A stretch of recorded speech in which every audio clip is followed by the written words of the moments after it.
Hello everyone, it's Shane Conto here for the Wasteland Reviewer YouTube channel, and I'm here to review Office Christmas Party. And this film was directed by Josh Gordon and Will Speck, and had like 6 writers, screenwriters, and I'm not going to get into that like a lot of comedies are basically writing by committee. But this film is about a goofball who runs this office, played by T.J. Miller, and his 2 close associates, played by Jason Bateman and Olivia Munn, trying to stop T.J. Miller's older sister, played by Jennifer Aniston, from shutting their company down by having a Christmas party for a potential investor. And this was a hell of a lot of fun. I laughed so much during this movie. And that is definitely going to be one of the reasons why I'm going to grade this so high, because from story's perspective, really wasn't there. And this went on too long. There's a lot of things that could have been trimmed, but I don't want to get ahead of myself.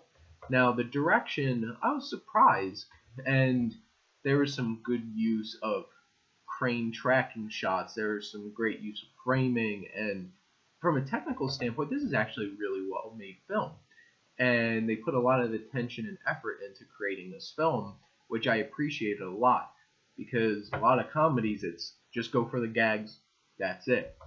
And from a cinematography perspective, this looked very good, and it had a sleek, clean look to it, and then when it needed to get gritty, you really got that sense of grittiness, and I was just happy to see that they actually put the time and effort into actually trying to create an interesting looking film. And the editing, a lot of fast edits, a lot of slow-mo, a lot of things that you're going to find in a comedy these days. And some of it was over stylized, some of it I enjoyed. Definitely towards the end of the film it got a little crazy, which is going to take me into the story and the writing. And this film could have been trimmed. It was an hour 45 minutes. It's not super long for a comedy, but most comedies you see hitting around the hour and 30 minutes. It's probably going to hit towards an hour and 30 minutes. This movie jumped the shark, and I was engaged in the story and really felt for them and really wanted them to get to the point where they wanted to save their company.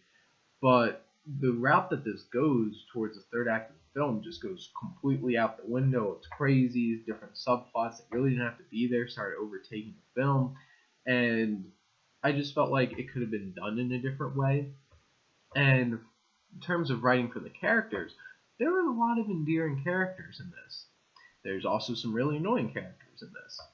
With a lot of comedies, that's going to happen. But overall, I thought that the characters were well realized and interesting, the main characters that you focus on the most, and I believed the connections and the charisma and the chemistry between all of them.